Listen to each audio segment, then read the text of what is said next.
Estamos juntos? Com vocês, o nosso evangelista, Luiz Alberto.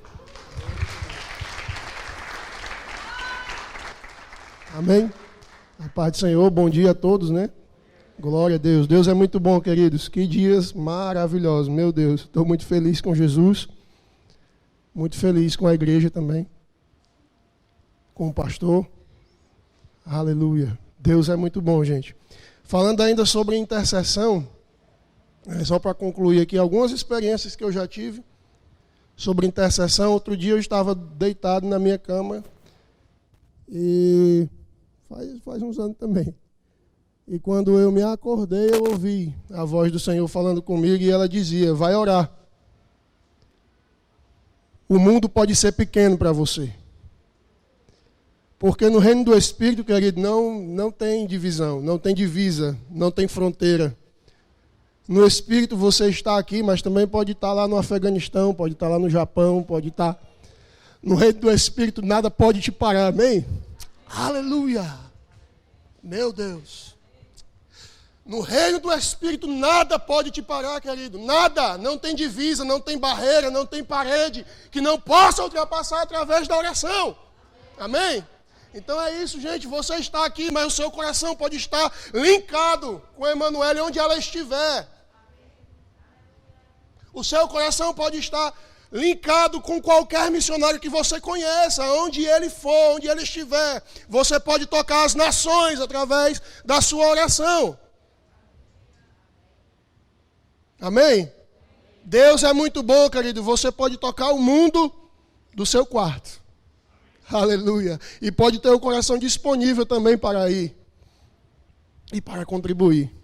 Glória a Deus. Ontem, a pastora mandava nós orar em línguas, e quando ela dizia mais forte, Deus me mostrava uma marreta muito grande, e quando ela dizia mais forte, a marreta batia numa montanha, e essa montanha começava a ser destruída. E ela dizia mais forte, e mais forte o martelo batia. Martelo não, uma marreta muito grande, muito grande, muito grande. Amém? Então, a intercessão ela tem esse poder de quebrar as barreiras. A intercessão ela tem o poder de destruir as montanhas, as muralhas. Amém? Aleluia. Deus é muito bom, querido. Glória a Deus.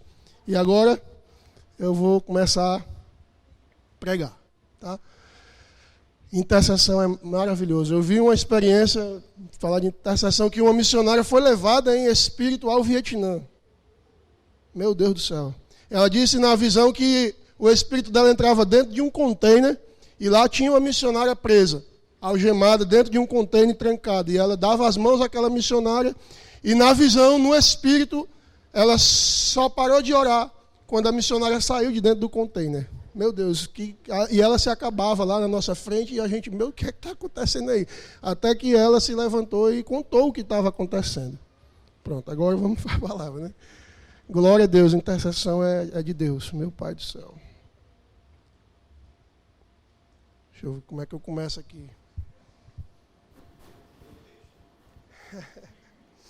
Amém, gente? Glória a Deus. Deus é muito bom. E estamos aqui, querido, nesses dias, recebendo de Deus, mas nós recebemos para entregar, para doar, para ofertar, para oferecer a outras pessoas. Eu quero ler um texto que se encontra no livro de Lucas, capítulo 14. Estou muito feliz de estar aqui nessa manhã, querido, pregando no culto da família. É uma palavra que todo mundo fala, que todo mundo diz, mas é uma realidade. Família é um projeto de Deus, amém? E como todo projeto de Deus, existem investidas do diabo para destruir o projeto de Deus, chamado família, ou qualquer outro projeto de Deus. O diabo é o nosso inimigo. Ele tenta destruir a nossa vida, mas o projeto de Deus, chamado família, nós observamos que nos últimos tempos, ele tem investido muito forte para destruir a família, para destruir a figura do homem, para destruir a mulher, e muito fortemente também as crianças. Mas eu tenho um versículo no meu coração, que se encontra em 1 João capítulo 3, versículo 8, a parte B, que eu sempre gosto de citar ele, eu quero que você repita ele hoje comigo, amém? Mas para isto se manifestou o Filho de Deus para destruir as obras do diabo. Amém? Você crê nisso, querido, que o Filho de Deus se manifestou para desfazer, para destruir as obras do diabo. Amém? Então, como todo e qualquer projeto de Deus, o diabo tenta destruir, tenta desfazer, tenta de qualquer forma acabar com o projeto de Deus, mas nós sabemos que ele é um derrotado pela manifestação do Filho de Deus na cruz do Calvário e ressuscitado ao terceiro dia. Amém? Aleluia, para nos dar vida e vida com abundância. Ele diz, eu sou a porta do aprisco. Aquele que entrar por mim, Jesus disse, entrará, sairá e achará pastagens. Achará alimento, achará sustento. Então, querido, durante toda a palavra de Deus, o diabo tenta destruir os projetos de Deus. E existe um plano de Deus que ele tenta destruir dia após dia. E esse projeto é comunhão, intimidade. No princípio, querido, quando Deus fez o homem, ele criou o homem, Adão e Eva, perfeitos, plenos. A Bíblia diz que todos os dias Deus descia do céu, ia conversar com Adão. Era uma comunhão plena, Adão podia falar com ele falava com Adão e nada impedia aquela comunhão, aquele momento. Nada impedia. E Deus tinha dado uma ordem a Adão. E disse a ele, olha, não coma da árvore que está no meio do jardim, a árvore do conhecimento do bem e do mal. Mas um belo dia, Satanás investiu em destruir a comunhão do homem com Deus. A intimidade que Adão tinha todos os dias. Imagina isso, querido. Isso foi real, é real hoje também, porque nós já fomos restaurados. Deus visitava Adão todo dia. A presença de Deus plena, perfeita, sem barreiras, sem obstáculos. Mas um dia Eva pecou, desobedeceu ao Senhor, o seu marido também pecou, Adão, e abriu-se um buraco, um abismo intransponível pelo homem. E a Bíblia diz que Deus colocou o homem fora do jardim, colocou anjos vigiando a porta, para que eles não retornassem mais.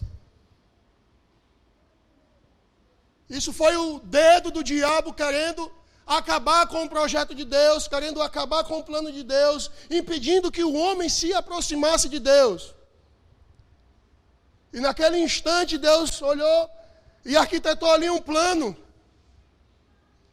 Ele matou um cordeiro, simbolizando Jesus, e vestiu Adão e Eva. Vestiu Adão e Eva para quê? Para que eles pudessem se apresentar diante de Deus.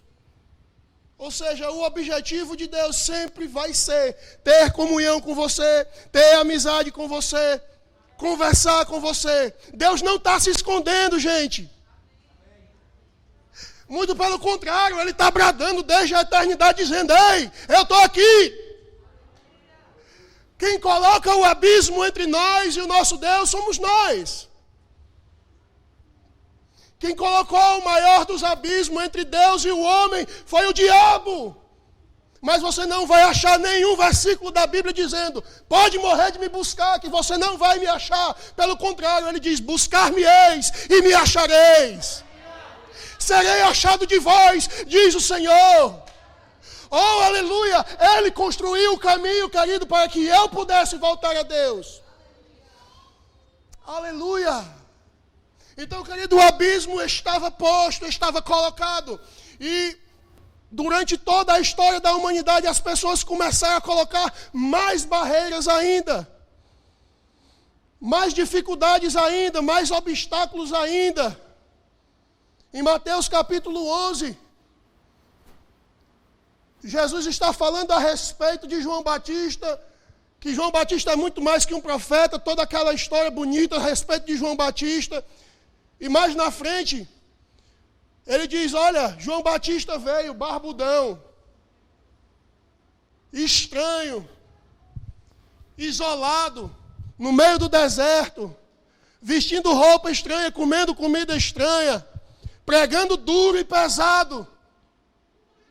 E vocês dizem, ele está cheio de demônio, esse homem só pode estar endemoniado, ou doido. O homem dele só pode estar possesso. Era o que as pessoas diziam a respeito de João Batista. Aí Deus olha e diz, então vou mandar o meu filho. O filho do homem é totalmente diferente. Ele anda no meio da galera, ele fala com todo mundo, ele conversa com todo mundo. A prostituta abraça, o leproso abraça ele. Aí o outro diz, esse aí mesmo não é de Deus não. Sem contar que Jesus curava os enfermos, expulsava os demônios, limpava os leprosos, ressuscitava os mortos à vista de todos. E mesmo assim diziam, está endemoniado. Aí Jesus está dizendo, vocês querem o quê? E o homem sempre colocando desculpas, sempre colocando buraco, aumentando ainda mais o abismo que havia entre o homem e Deus. E no mesmo capítulo 11 de Mateus, versículo 28, Jesus disse, vinde a mim. Olha a diferença da pregação.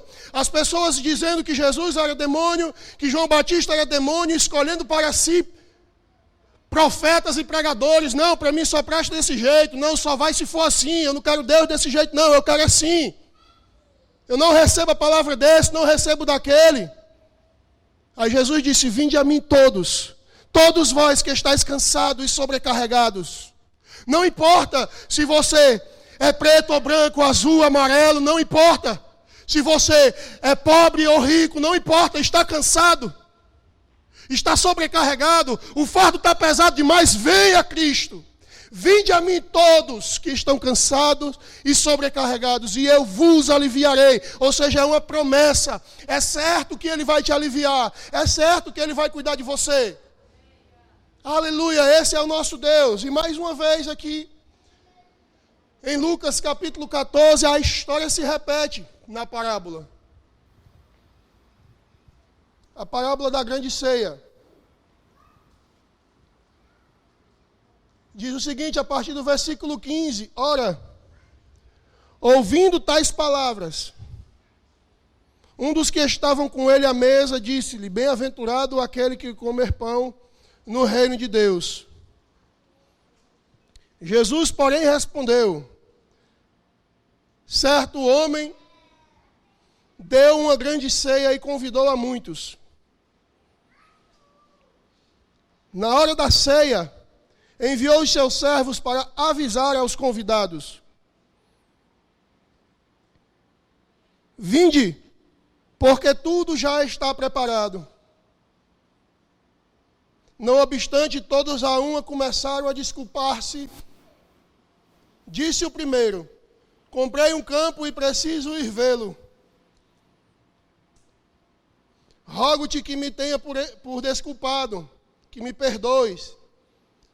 Outro disse, comprei 5 juntas de boi e vou experimentá-las. Rogo-te que me tenha por desculpado.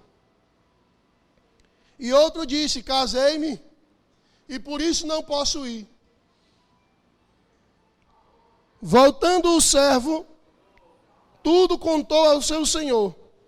Então, irado, o dono da festa, o dono da casa, disse ao seu servo, saí depressa para as ruas e becos da cidade. E traze aqui os pobres, os aleijados, os cegos, os coxos. Depois lhe disse o servo, Senhor, feito está como mandaste e ainda há lugar.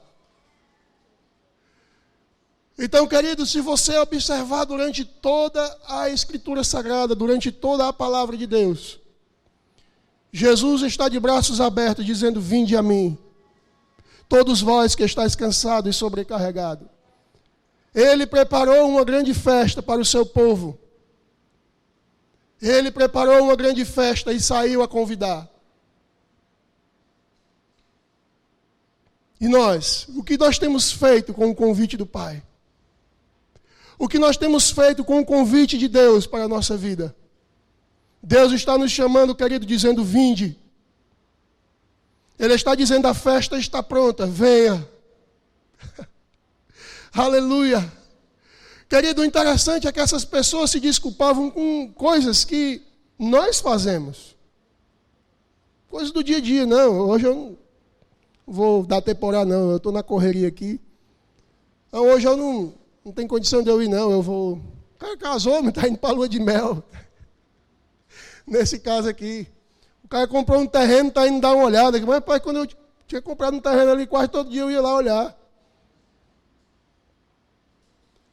Então, é coisas que nós fazemos no nosso dia a dia, mas como está o nosso coração? Não só num dia, não só em 2 dias, mas como está a minha resposta para o convite de Deus para essa tão maravilhosa festa que já está preparada. Oh, aleluia, Jesus no capítulo 14 de João, ele disse, não se turbe o vosso coração. Ele estava dizendo para os seus discípulos, que os discípulos estavam com medo, que ele ia-se embora, ia morrer. Ele disse, não se turbe o vosso coração, não fique preocupado não. Na casa de meu pai há muitas moradas. Se não fosse assim, eu vos teria dito, pois vou preparar-vos lugar. E quando eu for e vos preparar lugar, virei outra vez. E vos levarei para mim mesmo, para que onde eu estiver, estejais vós também. Olha só, querida, a visão do Pai é que nós estejamos juntos com Ele. E qual é a sua visão a respeito do chamado de Deus para a sua vida? Qual é a minha visão para o convite para essa grande festa?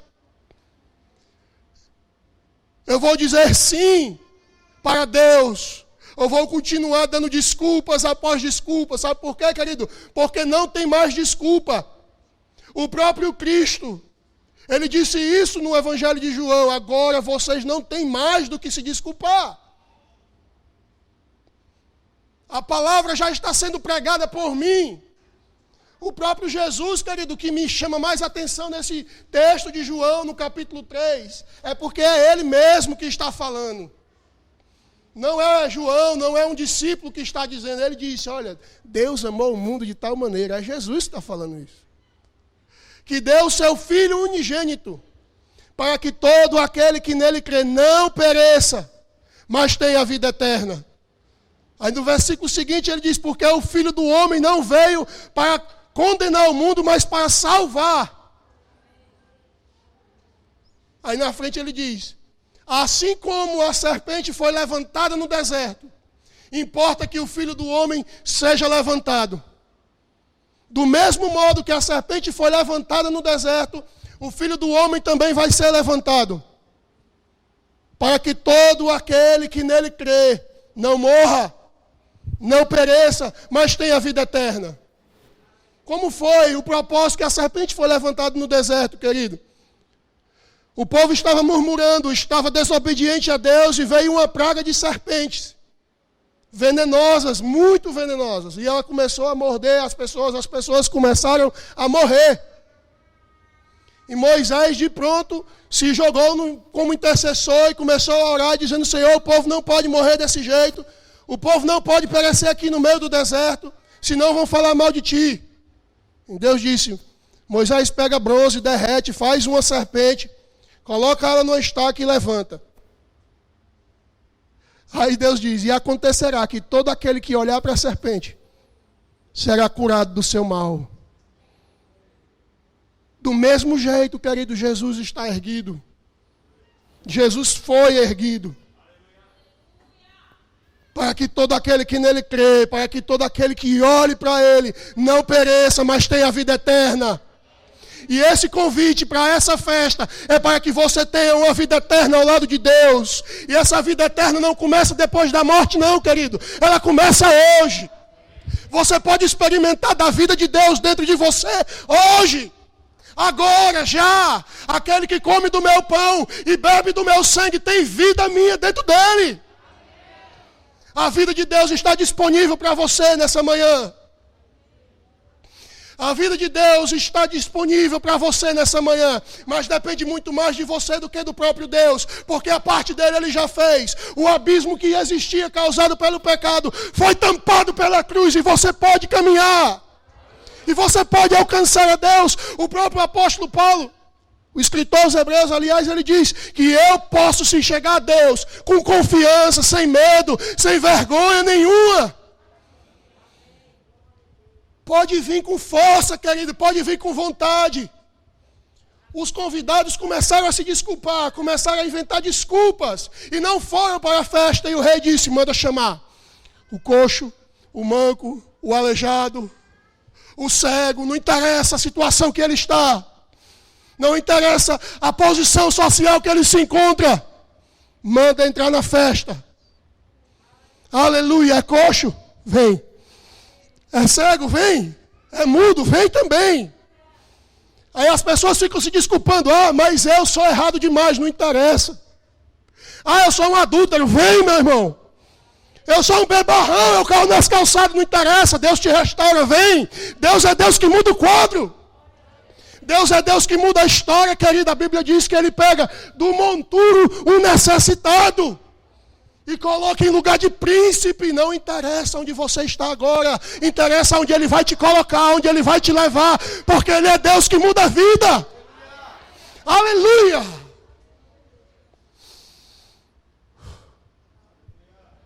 Deus é muito, muito bom, querido. Não subestime a bondade de Deus.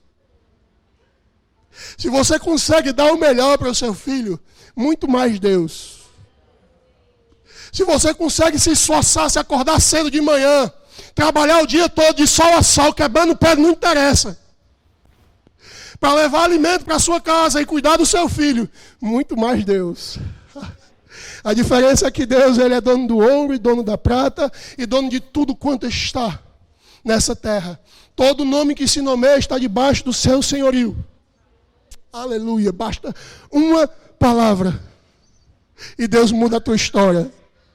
Jesus tinha acabado de curar um leproso e ele caminhando, de repente vê um centurião, se joga nele e diz, Senhor, o meu servo está doente. Aleluia. Ele diz, eu sou homem de autoridade, diga a este vai, ele vai. E diga a este vem, ele vem. E ele disse, eu vejo que tu também é homem de autoridade. Meu Deus. Ele reconheceu a autoridade de Cristo. E disse, eu me submeto à tua autoridade. Diz somente uma palavra. Diz somente uma palavra. E o meu servo ficará curado. Do mesmo jeito acontece com você hoje, se você quiser e crer. Uma palavra de Deus muda a tua história. Não precisa duas, só uma. E a palavra de Deus para você nessa manhã é vinde. Vinde a mim. Aleluia. Vinde a mim. Se hoje ouvirdes a minha voz, não endureça. Não endureça o seu coração. Aleluia. Deus é muito bom, querido. E Ele está dizendo, vinde a mim. Aleluia. Amém.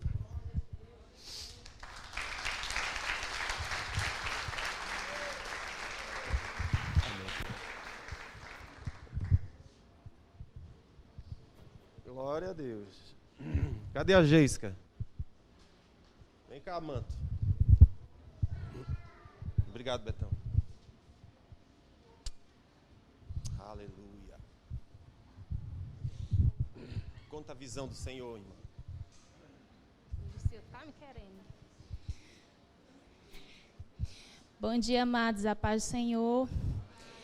Gente, esses dias, eu acredito que foi sexta-feira, quinta para sexta, mais ou menos isso.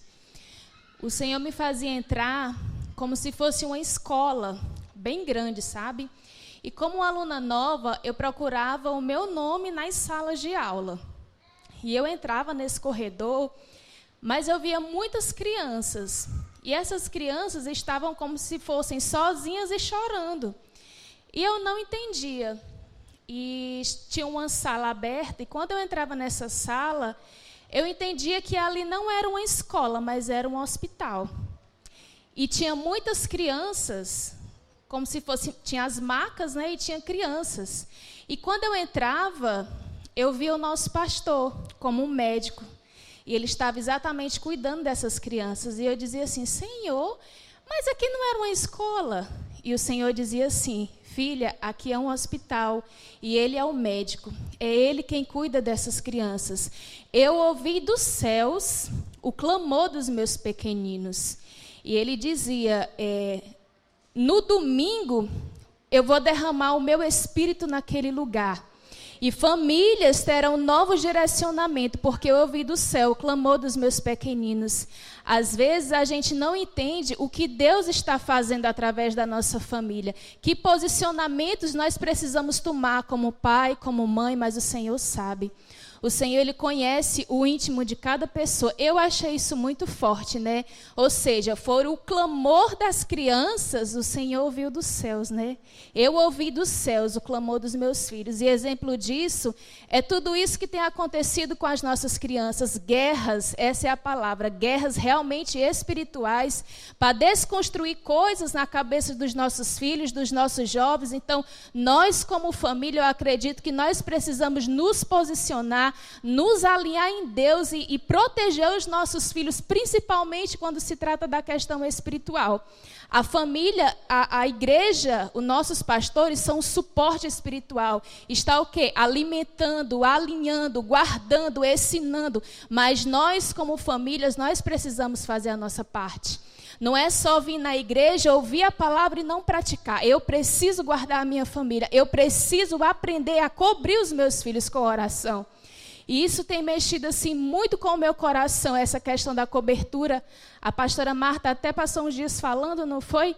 E eu cheguei em casa e tomei posse dessa palavra e comecei a cobrir os meus filhos. E quando o Senhor, Ele me deu essa visão e o Senhor disse, eu ouvi dos céus o clamor dos meus pequeninos e por isso eu vou me mover. Gente, existem coisas que estão nas mãos do Senhor, pronta para entregar, mas nós precisamos acessar essas coisas. E a gente só acessa essas coisas quando a gente se coloca em oração. Então, quando eu me coloco em oração, eu tomo posse daquilo que já está pronto. Gente, tudo está pronto ao seu acesso, mas se eu não oro, se eu não tomo o meu lugar de posicionamento, isso não vai acontecer. Então, como família, como igreja, vamos realmente guardar essa palavra, cobrir a nossa casa, cobrir os nossos filhos, porque Satanás não está de brincadeira. Então, o Senhor, Ele quer pegar junto conosco. Amém?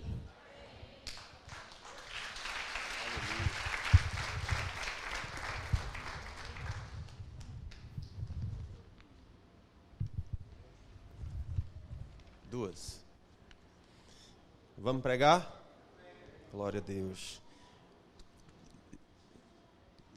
Para apavorar vocês.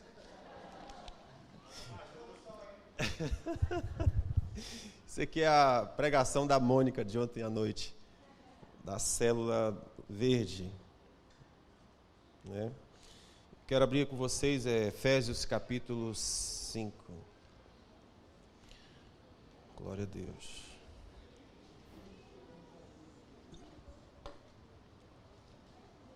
Efésios capítulo 5.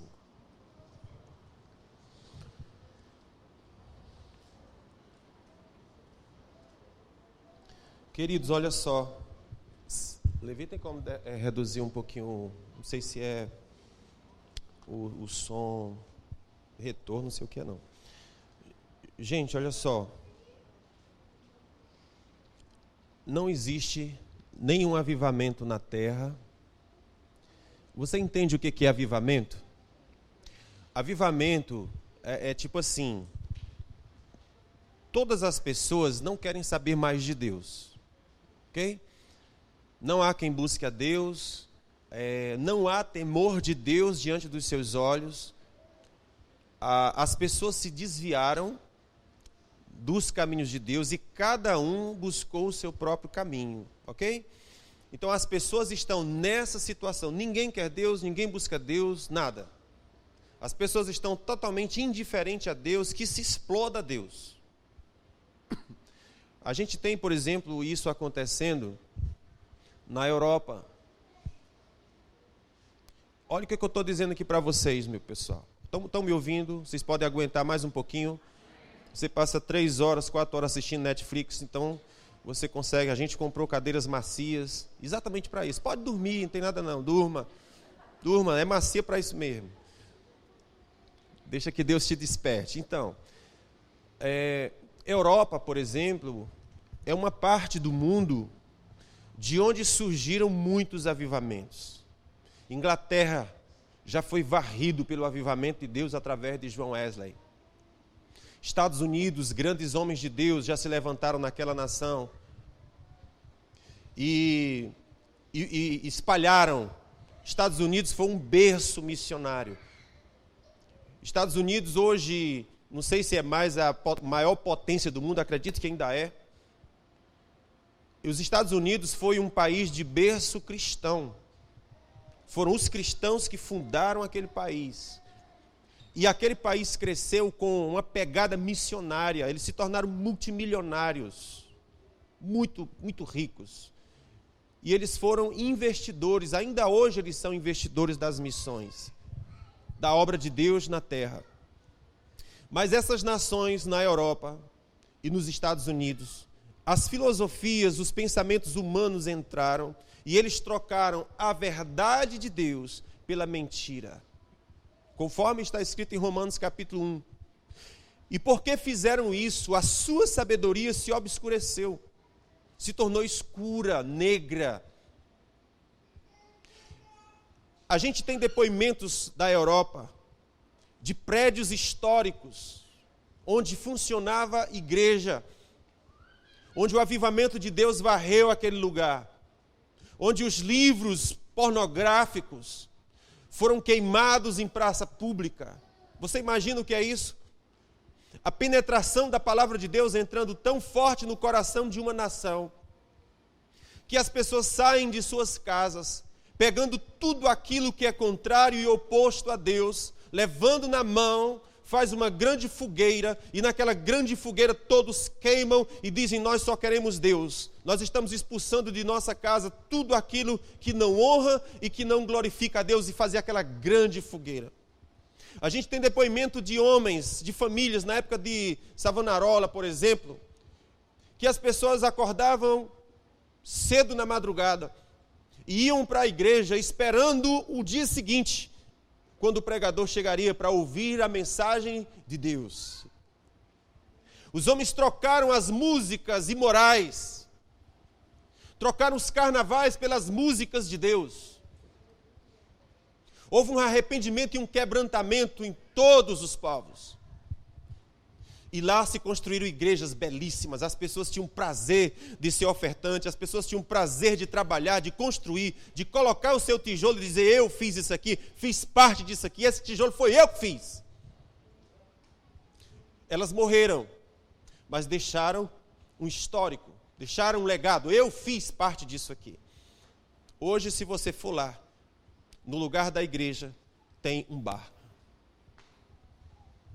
Funciona um cinema. Funciona um teatro. E cadê os de Deus? O que houve com eles? Todos se desviaram. O que é o avivamento? É quando o Senhor vem de novo. É quando um coração começa a chamar por Deus, começa a clamar por Deus, e o fogo de Deus começa a ser liberado do seu trono. E Deus vem. E Deus vem, porque como disse o nosso irmão Luiz Alberto, onde houver um coração contrito e quebrantado, não desprezará Deus. Buscar-me-eis e me achareis quando me buscardes de todo o vosso coração. Clama a mim e eu te responderei coisas grandes e ocultas que tu não sabes. Quando começa o clamor, quando começa o chamamento por Deus, Deus vem. Nós não queremos que a nossa nação se torne um deserto de Deus. Não queremos. Ainda esses dias eu vi um profeta americano falando acerca do Brasil. Ele estava numa conferência e tinha lá alguns missionários brasileiros. Danduque, que é americano, mas é missionário no Brasil. O irmão Danduque e outros lá que eu não me lembro o nome, mas eu me lembro especificamente do irmão Danduque. E o missionário, e o cara que estava pregando se virou para ele e disse: o que Deus tem no Brasil vai acontecer. Os inimigos do Brasil não prosperarão, o Senhor vai fazer. Deus tem um olhar sobre a nossa nação, queridos. Quantas coisas acontecem na nossa nação e Deus continua crendo. Olha que coisa curiosa. Nós somos multiculturais, isso não é à toa. A minha sobrinha está lá no Oriente, para lá. Mas ela parece. Ela tem um aspecto.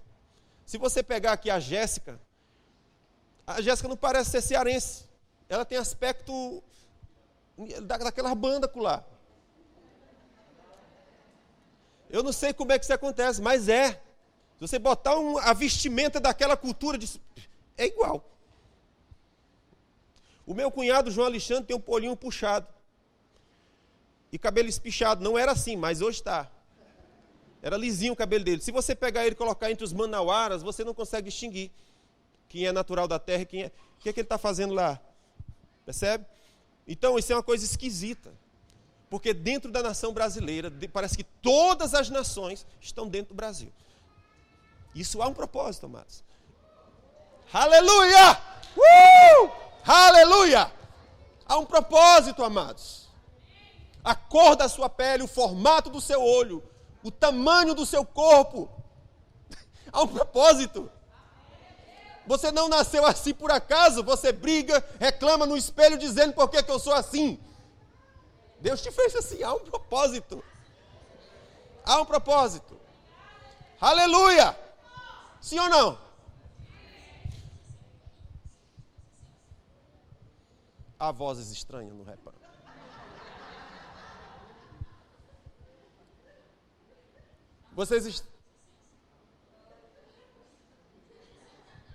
Tem um demônio se manifestando aqui, irmãos, espera aí.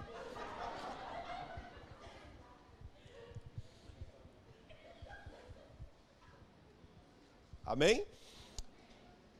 Então observe, a nossa nação brasileira, Deus tem um olhar sobre ela. Então assim, o início da nossa conversa eu estava dizendo, não vem avivamento de Deus. Entenderam o que é avivamento? É quando Deus sopra de novo. É quando Deus aquece, é quando Deus ativa, é quando Deus é chamado de novo. E Deus faz tudo novo de novo. Porque as suas misericórdias se renovam a cada... Gente, por favor, alguém faça alguma coisa. Eu estou brincando, mas é sério. Celular precisa estar desligado. Obrigado. Aleluia. Estamos juntos aqui? Então, um avivamento, ele não vem sem primeiro haver uma restauração na família. Por favor, olhem para mim. Gente, eu estou tão convicto e tão certo disso. Não virá avivamento se não houver restauração de família. Foi assim com João Batista. Quando Jesus veio, o último profeta chamado Malaquias, o último versículo, olha gente, isso é muito curioso. Nós que somos aqui do Ministério de Família, esse é um texto clássico. Praticamente quase todas as mensagens a gente começa por ele. Malaquias capítulo 4, versículo 5, os últimos versículos do Antigo Testamento. Os últimos versículos da carta de Deus, lá do Antigo Testamento, está escrito assim: eis que eu enviarei o profeta Elias, antes que venha o grande e terrível dia do Senhor. Repita isso comigo: eis que eu envio o profeta Elias, antes que venha o grande e terrível dia do Senhor. Nos dias de João Batista, Jesus apareceu dizendo: este é o Elias, de quem o profeta falou. Quem tem ouvidos para ouvir, ouça. Amados, preste atenção a essa expressão. Quem tem ouvidos para ouvir, ouça. O que é que isso significa dizer? Eu já te falei. Estão comigo? O que Deus está dizendo é: eu já te disse, eu já te avisei. Se você se tornou relapso com essa informação, problema teu. Mas eu já adverti e já falei sobre essas coisas. Quem tem ouvidos para ouvir, ouça. Porque os profetas falam, Deus fala, mas o que é que eu faço com o que o profeta fala? Os que têm ouvidos para ouvir é aqueles que fazem alguma coisa com o que o profeta fala. Amém? Então escute, ele está dizendo: eu vou enviar o profeta Elias. Quando Jesus estava diante de João Batista, ele falou: esse é o profeta. Versículo 6 diz: ele converterá o coração dos pais aos filhos e o coração dos filhos a seus pais, para que eu não venha e fira a terra com maldição. Por favor, preste atenção nisso aqui. Ele converterá o quê? Vamos dizer junto? Ele converterá o coração dos pais aos filhos. E o coração dos filhos aos pais. Amados, isso chama muito a minha atenção, porque ele não disse, eu vou converter eles a Deus. Estamos juntos aqui? Ele não disse, a unção virá para convertê-los a Deus. Não, ele disse, primeiro, converter o pai ao coração do filho, e o coração do filho ao coração do pai. Depois é que acontece a conversão com Deus.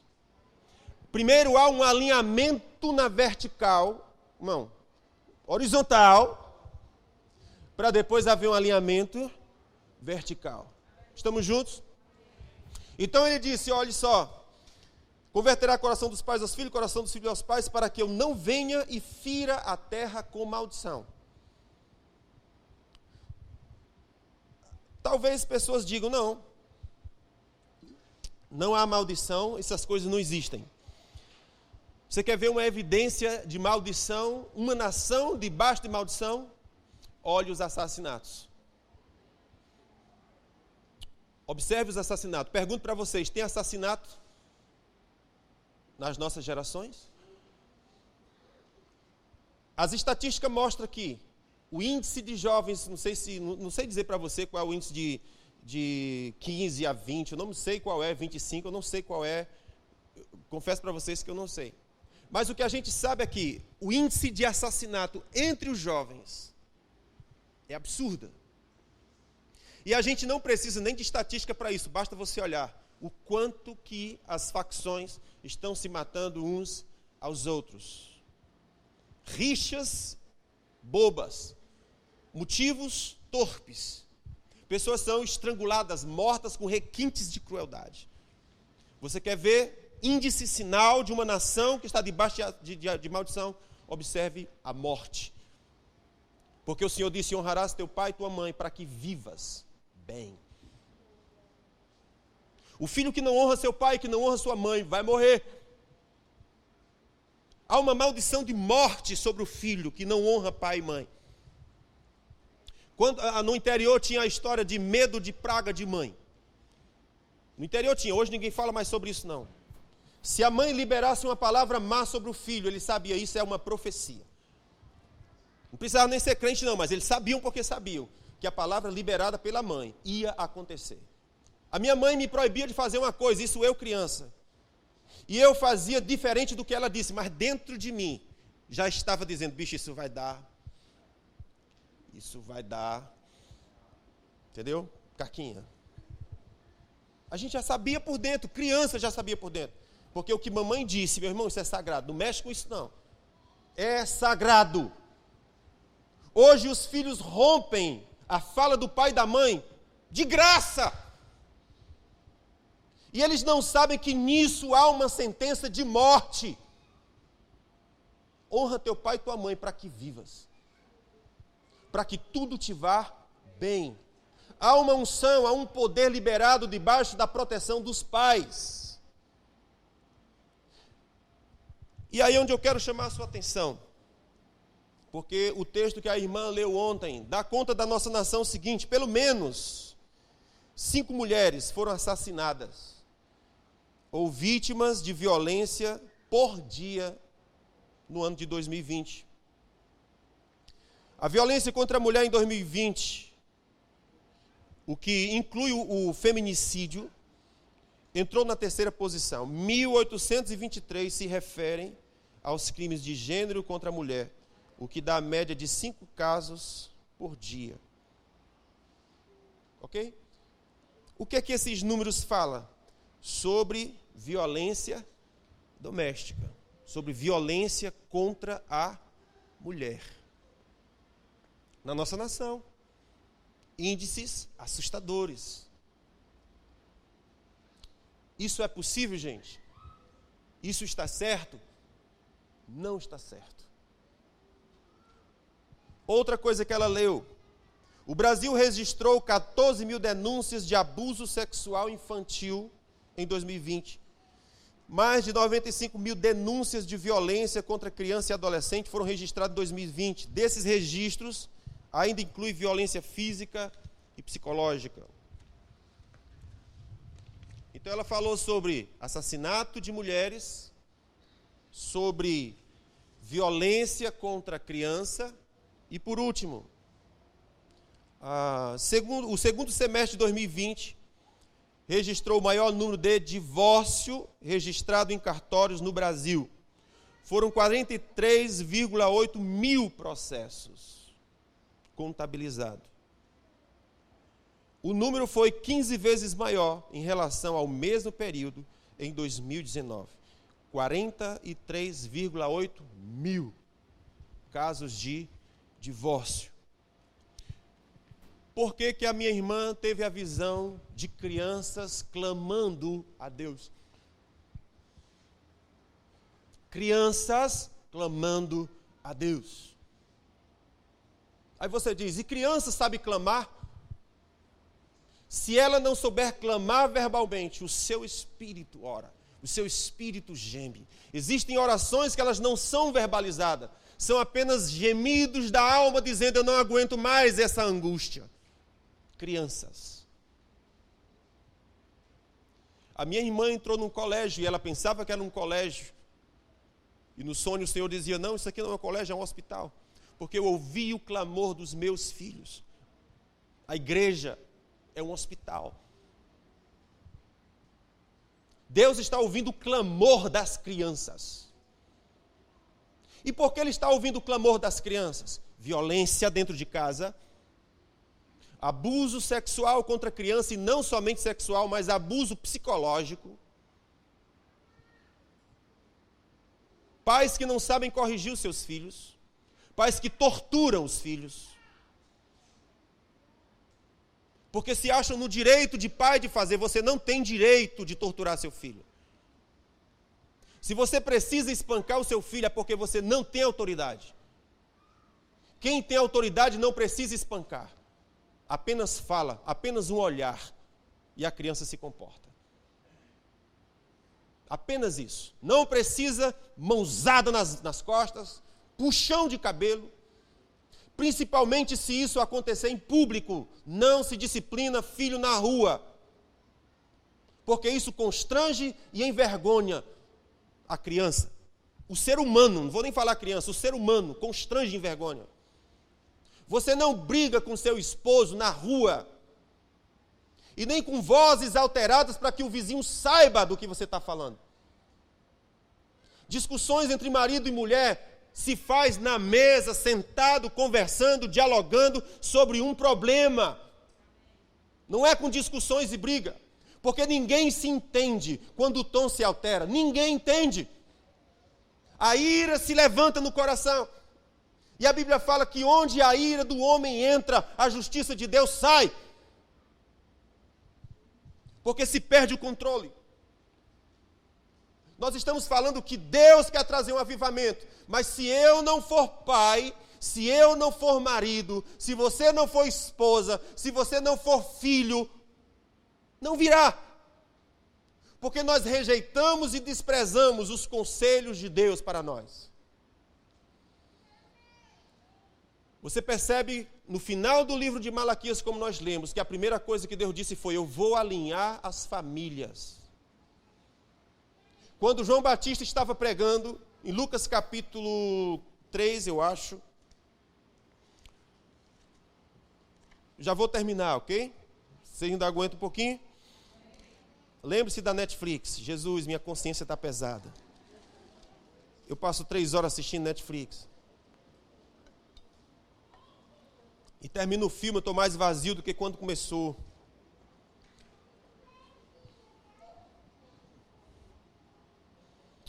Cadê você, meu filho?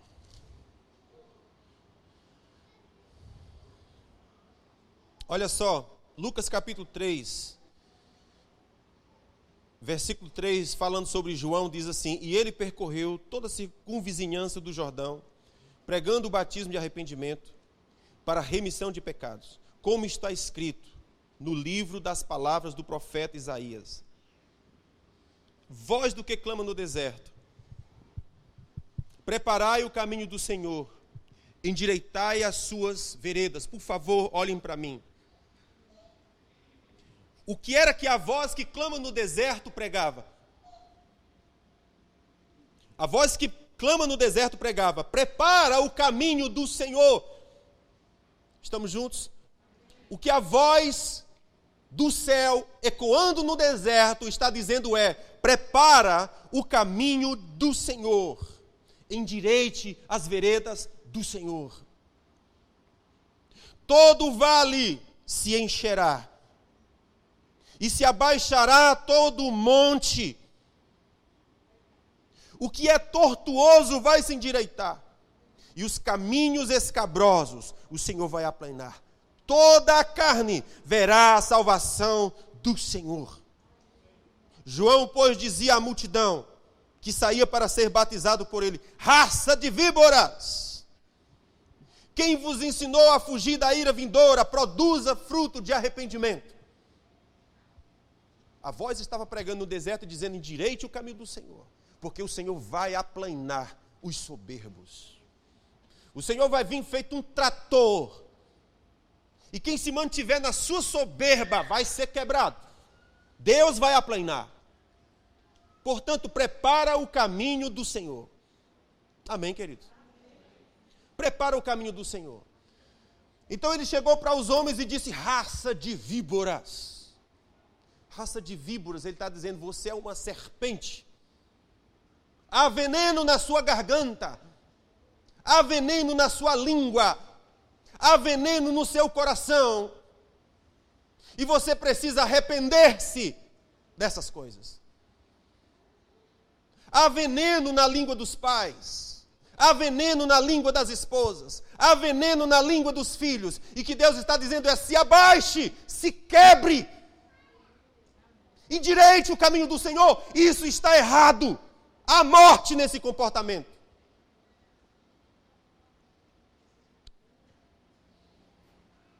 O texto que nós dissemos para abrir foi Efésios, capítulo 5.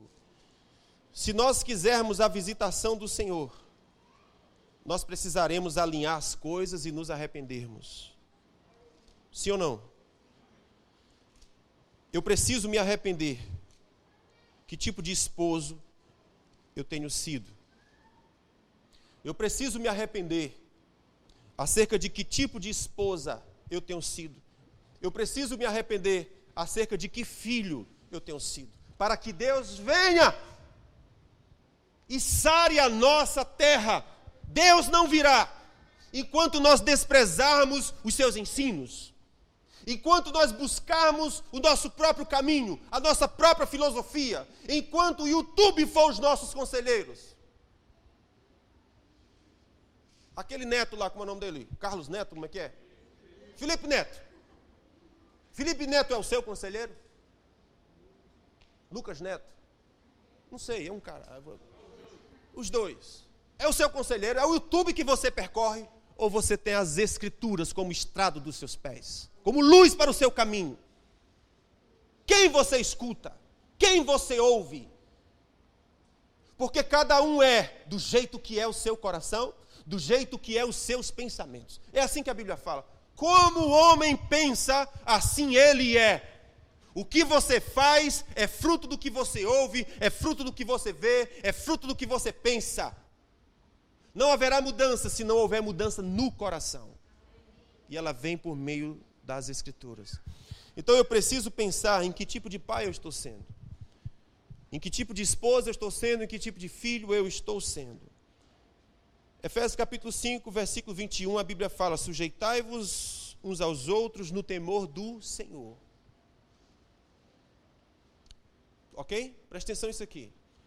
Sujeitai-vos uns aos outros no temor do Senhor, Efésios capítulo 5, versículo 21. Eu gosto desse texto, porque os versículos que vêm antes é o texto mais lindo acerca da comunhão com o Espírito Santo. Ele disse: não vos embriagueis com o vinho, mas encham-se do Espírito. Olha só o chamado de Deus. Quer ser pai? Quero. Meu amigo, cheio do Espírito. Cheio do Espírito. Cheio do Espírito. Porque o Espírito dará a estratégia. Você não sabe, é do caminho. Psicólogo não sabe, é do caminho. Os doutores dos Estados Unidos, que instruem os nossos, não sabem, é do caminho. Os deles se suicidam.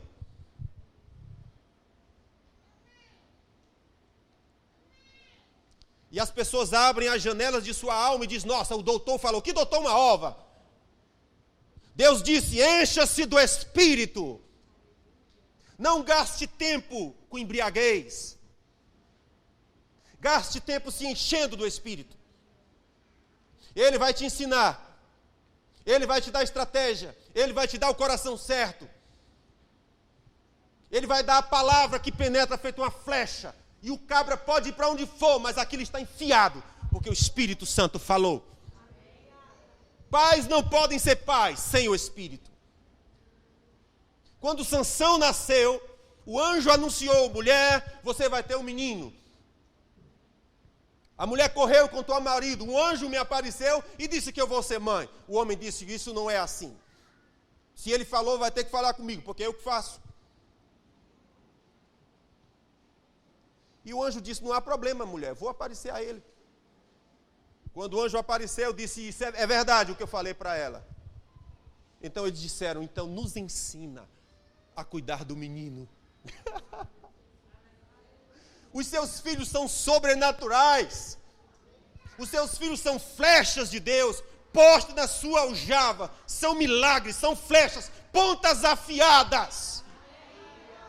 E você não vai criá-los na filosofia do mundo, na psicologia do mundo. O Espírito te dirá. Aleluia! O Espírito te dirá. Eu ouvi falar de uma pastora que ela balançava os seus filhos orando em línguas. A canção de ninar que adormecia os seus filhos era ela orando em línguas e dizendo, Deus visita o seu futuro. Deus cumpre o teu projeto. Deus cumpre o teu propósito. Deus faz. Ele é teu. Aleluia. E ela orando em língua, buscando no Espírito a palavra para instruir aquele que o Senhor lidera. Então escuta, amados. Não dá para ser pai, não dá para ser mãe sem o Espírito. Encha-se do Espírito. Ouça o Espírito. E você saberá criar o seu filho. Então ele termina o texto, parte do texto dizendo, sujeite-se uns aos outros. Porque uma das características de uma pessoa cheia do Espírito Santo é que ela é ensinável. Ela não é soberba. Ela não tem um coração altivo. Ela é humilde. Logo em seguida, ele fala para as mulheres, especificamente dizendo, mulheres, submetei-vos aos vossos maridos. Na nossa cultura, essa expressão aqui é machista.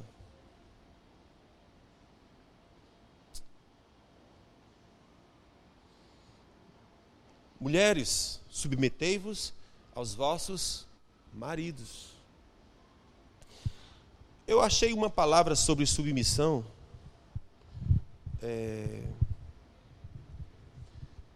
melhor.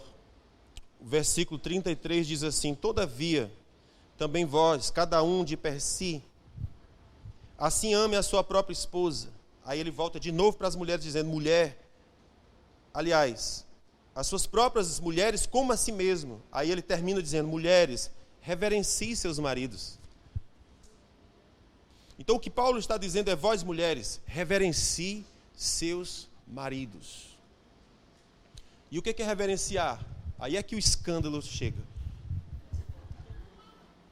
Reverenciar, tratá-lo como se ele fosse Deus. Tratá-lo como se ele fosse Deus. Espera aí que vai já chegar a vez de vocês, não dá glória ainda, irmão. A nossa parte é mais pesada. Mas o Senhor começou pelas mulheres. Mulheres, vocês podem fazer dos seus homens o que vocês quiserem. Um rei mata um exército. Uma mulher mata o rei. Há um poder de influência em você que pode ser diabólico e pode ser divino. Depende a quem você se inclina. Por isso que a Bíblia começa: encha-se do Espírito. Não se embriague com o vinho desse mundo. Encha-se do Espírito. E você terá ouvidos para direcionar o seu esposo. O seu esposo pode passar pela terra feito um cachorro que caiu da mudança, com senso de insignificância. E isso muitas vezes é a mulher que planta. Por causa de palavras. Mas o que a Bíblia está dizendo é: você quer sarar a terra? Reverencie o seu esposo. Amém? Dá para ser crente ou não? Vocês estão felizes com o que está acontecendo no nosso Brasil? Com a mortandade, com a corrupção? Tem quem aguente isso? Não. Sabe por que está assim? Porque esses princípios aqui foram quebrados. Mulheres não reverenciam seus esposos. E agora vem a segunda parte.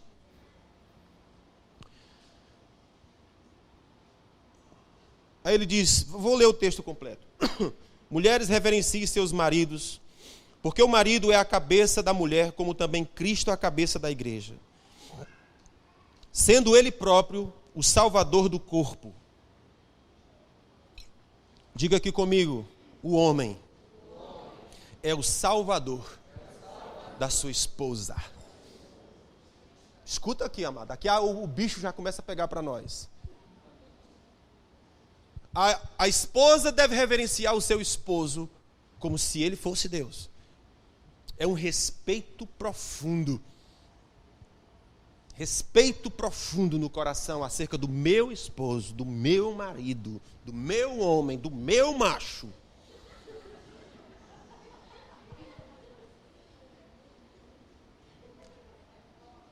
É sim ou não? O Provérbios 31 diz que os homens estão com os grandes da cidade. E lá eles louvam a sua esposa.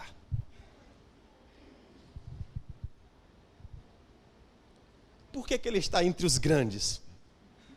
Porque ele tem uma esposa que arranca dele louvores. O marido louvando a sua esposa.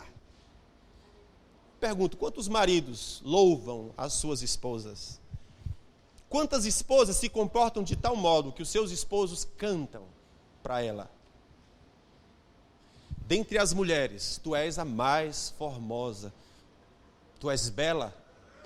As pérolas não se comparam a ti. Tu és mais preciosa do que as joias. Tu és o favor de Deus para mim. Tu és a minha alegria. Deus me visitou no dia em que você entrou na minha história. Maridos louvando suas esposas. Os corações estão rejubilando por causa do grande presente que Deus lhes deu. Agora, quando se volta para o esposo, o Senhor está dizendo: escuta, marido, você é salvador da sua esposa. O que é que significa isso, pastor? Simples.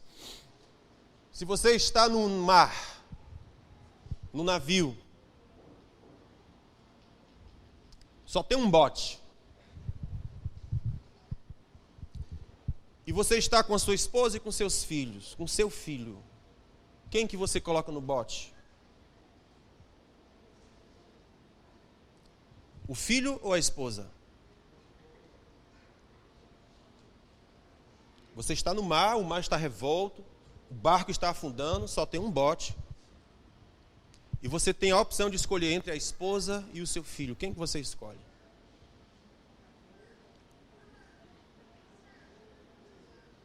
Imagine agora a situação que só tem um bote, só tem uma vaga. Ou você e a sua esposa. Quem você vai salvar? Só está você e a sua esposa e só tem uma vaga.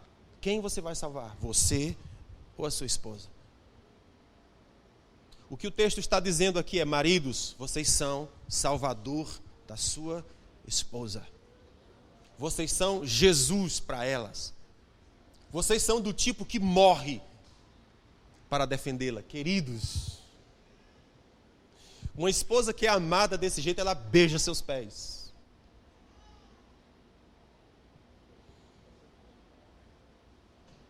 Por que que os filhos estão clamando?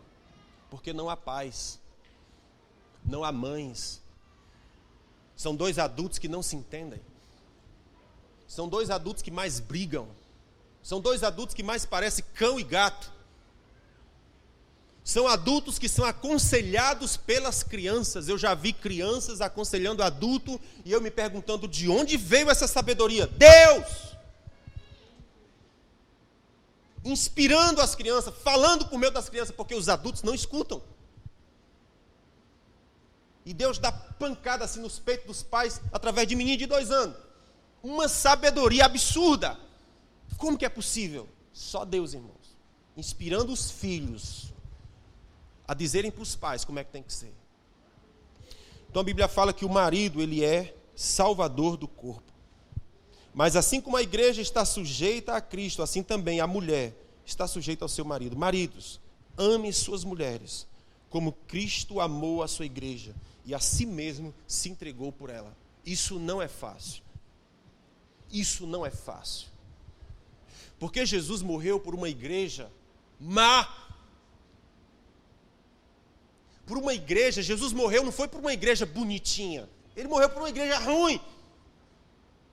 Que só tinha veneno na boca. Só tinha maldade na boca. Jesus morreu por ela. E Jesus falou: esse é o tipo de morte que os maridos querem morrer. Precisam morrer. Aliás, eu estava conversando com um casal essa semana passada. E ele estava me contando sobre os conflitos que ele estava passando com a sua esposa. E ele disse: pastor, eu não tenho que passar por isso, pastor. Eu olhei para o olho dele e disse: filho, você tem sim. Sinto te informar, mas você tem sim. Mulheres, vocês não precisam reverenciar o homem. É só não casar. Ninguém obrigou você a casar, sim ou não? Ninguém obrigou. Então, se você não quer reverenciar um homem, porque eu sou feminista, então não case. Maridos, não quero ser salvador de mulher nenhuma. Que se exploda. Ótimo! Então fica solteiro, bichão. Porque uma vez que você assumiu uma esposa, ei, o negócio muda. Não, mas eu vou só me ajuntar. Não muda nada. Você está ajuntado, o compromisso é o mesmo. O certo é que faça tudo direito. Casa no cartório, levanta o papel e diz: é minha mulher. E a mulher diz: é meu macho. Prova, provo, está aqui. Eu fui perante o juiz, foi feito um papel, o juiz disse: eu, representante da lei dessa nação, da nossa Constituição, vos declaro marido e mulher. Ei, ali não é só um homem não, ele está representando um Estado. Ele está representando um país, ele está representando uma lei, ele está representando um poder jurídico. É a mesma coisa que acontece quando um guardinha de trânsito vem uma carreta do tamanho do mundo e ele parece um pirulito de magro, e lá vem uma carreta de toneladas, e ele levanta a sua mão e apita. O carro tem que parar. Por que tem que parar? É porque ele é forte? Não. É porque ele representa um Estado. Se aquele caminhão passar por cima dele, se aquele caminhão não parar, ele liga e reforço chega. E se o caminhão não parar, leva bala no pneu, mas para. Há uma perseguição de helicóptero, carro, seja o que for, mas vai ter que parar, porque o Estado diz: pare. Então aquele juiz lá que estava lá e disse: eu te declaro marido e mulher, não era só o seu Zé que mora na esquina. Ele era um representante, dizendo: eu digo, é verdade, dou fé, é assim como é, em qualquer lugar do mundo, isso aqui tem validade. As pessoas que não querem casar, é porque querem viver no anonimato. Na primeira discussão, a primeira que vier, eu pulo na tangente e vou-me embora. Por isso que não quer casar. E Deus não trabalha assim, Deus trabalha com aliança. Deus trabalha com aliança. O Senhor disse, eu sou testemunha do teu casamento. Eu estava lá. Eu vi. É forte. Estamos juntos aqui ou não, gente? Então o Senhor disse, maridos, amem suas mulheres como Cristo amou a igreja e se entregou por ela, a fim de a santificar, tendo-a purificado com a lavagem da água pela palavra, para apresentá-la a si mesmo, igreja gloriosa, sem mácula, nem ruga, nem qualquer coisa semelhante, mas irrepreensível. O que é que eu aprendo com isso aqui? Que a mulher, ela precisa ficar melhor depois que conheceu você. Escute isso. Existem mulheres que com 30 anos de idade parecem uma idosa, porque já foram tão massacradas pelos seus homens que elas mesmas não aguentam mais. Mas o que o Senhor está dizendo é que o marido de verdade, ele apresenta a si mesmo uma esposa gloriosa. Como é sua esposa? Ela usa aquelas camisas do prefeito?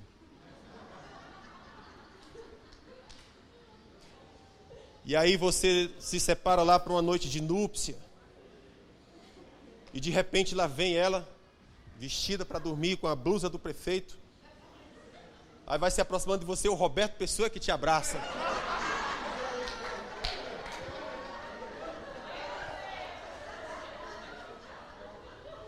Funciona não, né, amado? Assim, não rola. O que o Senhor está dizendo é que o Senhor, o marido, ele apresenta a sua esposa gloriosa para si. Para si. Ou seja, ele torna ela mais bonita. Eu me lembro do meu sobrinho Davi, uma vez foram falar que aquela era bonita. Ele disse, pois pague, meu irmão. Invista na sua esposa e você terá uma mulher bonita. Sim ou não? Você quer uma mulher bonita, tá olhando para mim, vai olhar para a sua, seu safado. E aprenda a investir nela. Quer mulher bonita, não paga nada. Coitada com os cabelos tirados, não pode ir num salão. Ficar bonita para quem? Para ele, abestado. Não é não? Para ele. Para ele. Aleluia. Está inspirado, Vaz? Glória. É sério, gente. Vocês percebem aqui o que o Senhor está falando? Você casou com uma mulher, casei. Passaram-se 4 anos. Ela está mais bonita ou mais feia?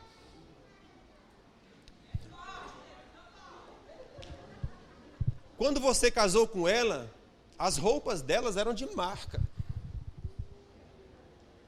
Como é que são as roupas hoje? É aquelas de R$ 9,99? Uma costura vem aqui e a outra quase bate no peito.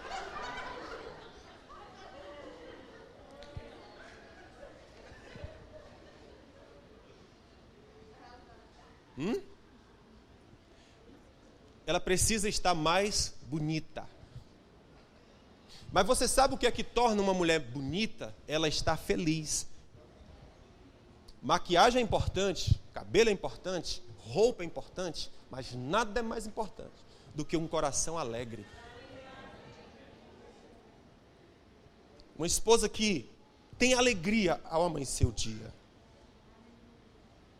Dorme satisfeita ao botar o seu filho para dormir, porque sabe que tem um homem que ama ela, que protege ela, que cuida ela. Não é aquele homem que chega, senta no sofá, pega o celular ou liga a TV e na hora de dormir simplesmente vira para o lado. E só a procura quando tem seus interesses. Ela está gritando vazia de afeto. E a tristeza começa a destruir a sua alma. O Senhor disse que o esposo, ele torna a sua esposa gloriosa para si mesmo. O esposo cuida dos dentes da esposa.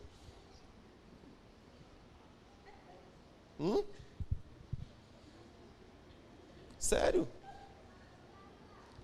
Os dentes cariados da frente. Amarelos de tártaro. Aquela boca é a boca que tu vai beijar, macho. Percebe isso? Então, se você cuida dos dentes da sua esposa, o sorriso dela é o teu sorriso, né? É bom cuidar, deixar ela feliz, deixar ela alegre. Você se importa com ela, amém?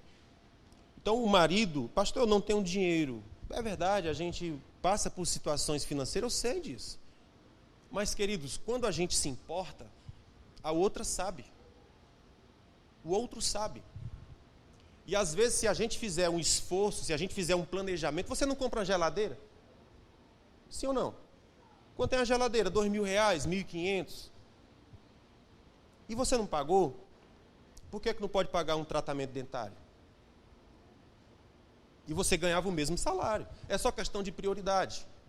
Então, cuida da esposa. Compra um brinco para ela. Minha esposa queria uma escova. Eu amo dar presente para minha esposa. Amo, fico feliz em fazer. Ela disse: quero essa escova. R$250, eu acho.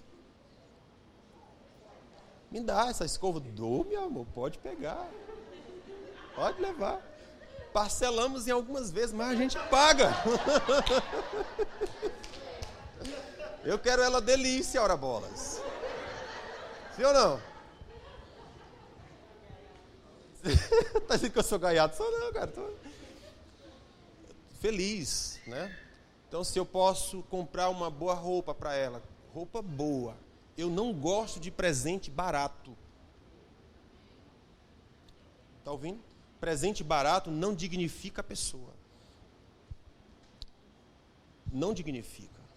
Pega ali qualquer coisa, uma carteira de R$1,99, eu não vou usar aquilo. Para que você vai para juntar lixo? Eu não vou usar.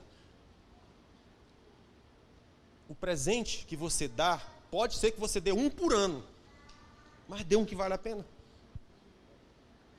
Dê um que você compraria para você, porque é assim que a Bíblia fala. Então, o marido ame suas mulheres como Cristo amou a sua igreja e a santificou e a purificou para apresentar a si mesmo uma igreja gloriosa. Então, prepara a tua esposa gloriosa para ti. Não compra aquelas calcinhas pintadas, cheia de bolinha, com aquele elástico ao redor, rosa. Deus está falando, né?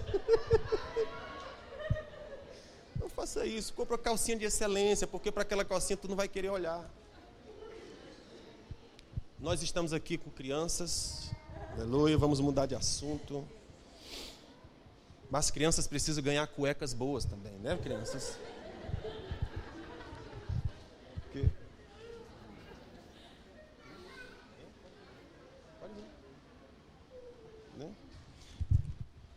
Glória a Deus. Esse é o papel do marido, esse é o papel da esposa. Escute, quem ama a sua esposa, disse o Senhor, ama a si mesmo. Amados, esse texto para mim é revelação. Quem ama a sua esposa, ama a si mesmo. Quer ver o cão dentro do mato, trata mal tua mulher. Tu vai ver o que é. Tu vai entender o que é demônio. Porque a gente prega sobre Deus e o demônio, sobre o céu e o inferno. Só que essas imagens às vezes são distantes da gente. Meu Deus, será que isso existe? Existe. Trata mal tua mulher, tu vai ver o que é um demônio. Do teu lado, dormindo contigo, andando contigo. Aquilo vai espetar tanto a tua alma. Você vai querer fugir, gritar. A Bíblia fala, amados, que é melhor morar num casebre, numa montanha bem distante, do que com uma mulher rinchosa. Ele disse, é como uma goteira que fica você não consegue ter paz, não consegue ter descanso. O que Paulo está dizendo é, escuta, tu quer viver bem? Cuida da tua mulher. Ama a tua mulher. Porque quem cuida da sua mulher está se amando. Amados, isso para mim não tem revelação maior do que essa. Quer ter paz? Quero. Ama a tua mulher. Amém? Pois nunca ninguém aborreceu a sua própria carne, antes a nutre e preza, como também Cristo a igreja, porque somos membros do seu corpo. Por isso deixará o homem seu pai e sua mãe, se unirá à sua mulher, e serão os dois uma só carne. Grande é este mistério, mas eu falo em referência a Cristo e à igreja. Todavia, também vós, cada um de per si, assim ame a sua própria mulher, como a si mesmo, e a mulher reverencie seu marido. Amados, isso é a lei de Deus, essa é a vontade de Deus, isso aqui não é filosofia humana, isso aqui você não vai achar em livros de psicologia, livros de aconselhamento, não. Isso aqui é a palavra de Deus, salva uma nação, isso aqui. Salva uma nação. Agora veja a parte seguinte, vós filhos, escuta, papai, mamãe e filhos. Sede obediente a vossos pais no Senhor, porque isso é justo. Escuta, é justo. Deus é justo? Sim. Filhos que não obedecem a pai e mãe estão andando em injustiça. E andar nesse terreno é perigoso. Vou mentir para o meu pai? Não, entra nessa onda. Vou mentir para minha mãe? Não, entra nessa onda. Alguém diz, vou contar para o teu pai? Não conta não, conta. Porque isso te salva. Vós, filhos, sede obedientes aos vossos pais, porque isso é justo. Honra teu pai e a tua mãe, que é o primeiro mandamento com promessa, para que te vá bem e sejas de longa vida sobre a terra. Isso aqui salva a vida dos jovens, amados. Isso aqui impede que o traficante pegue ele. A menina não quer a correção do pai, se rebela contra o pai, mas casa com bandido. E leva uma corça todo dia. Mãozada na cara, cachorra, sua vadia, pá! Desobedece, escuta, pai e mãe têm um sensor. Quando o lobo se aproxima com pele de ovelha, há um sinal no coração do pai e da mãe dizendo, esse não. Vai nessa não. Esse teu amigo não presta. Pai, tu tá julgando, pai, tu não é crente. Isso. Não presta, não vai nessa onda. A mesma coisa acontece com pastores também. Eu sou um pastor muito educado, minha mulher menos. A pessoa chega para mim e diz, pastor, eu quero fulano. Eu digo, minha amada, vamos conversar. Tem certeza? A minha esposa não chega assim não, ela diz, não. Presta não.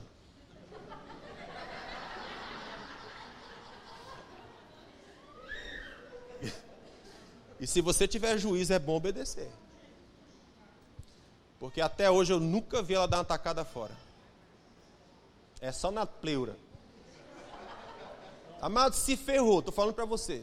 Teve várias pessoas que nós aconselhamos aqui e teimaram, se ferraram. Vai, queridão. Há uma bênção quando tem honra. Honra teu pai e tua mãe para que vivas bem. Nós somos seus pastores, nós não queremos o seu mal, nem queremos mandar em sua vida, mas nós queremos te dar direcionamento para que tudo te vá bem. Para que tu prospere, para que a tua família prospere, para que haja paz.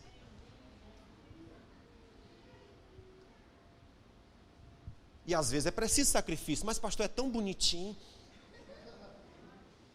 É, querido, mas não vai nessa onda não. O bonitinho às vezes tira a roupa de bonitinho e vira um demônio. Não se iluda com o bonitinho.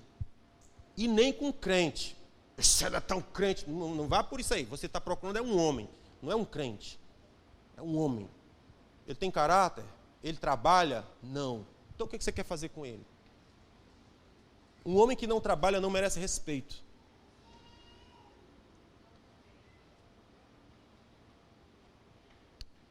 Vocês estão me ouvindo? Um homem que não trabalha não merece respeito. Ele tem que ser macho para sua mulher. Tem que ser macho para os seus filhos. Os seus filhos têm que enxergar nele uma referência. O meu pai é o nosso provedor. É o nosso provedor. Nós estamos seguros porque nós temos um pai. O pai é aquele que fecha a porta para que todos durmam em segurança. Ao menor barulho que acontece, ao menor perigo que acontece, ele é o primeiro a despertar e se certificar do que está acontecendo. Vem uma confusão, uma briga, ele é o primeiro que se mete no meio para proteger sua família. Ele abre os braços e diz: nos meus você não mexe. Proteção. Então o Senhor disse: honra teu pai, honra tua mãe, para que te vá bem. E seja longa a tua vida sobre a terra. Ou seja, o espírito de morte não vai te achar. Isso inclui doença. Você está ouvindo? Honra pai e mãe, manda doença para o quinto dos infernos. Sara a alma. Depois ele disse: e vós, pais, não provoqueis a ira a vossos filhos, mas criai na disciplina e na admoestação do Senhor. Os pais não podem provocar a ira dos seus filhos. Como é que o pai provoca a ira dos filhos? Quando o pai é injusto com seus filhos.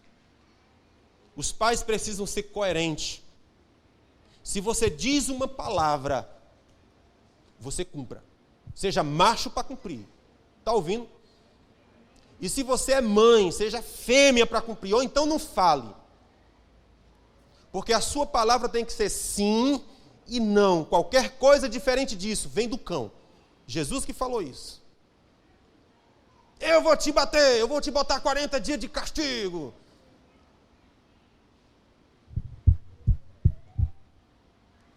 Eu vou te matar.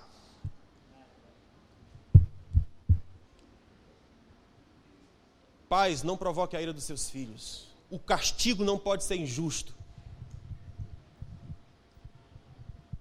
A minha mãe me colocou de joelho em cima de caroço de milho. A tarde toda. Rezando o Pai Nosso. E o pior, eu não sabia rezar o Pai Nosso.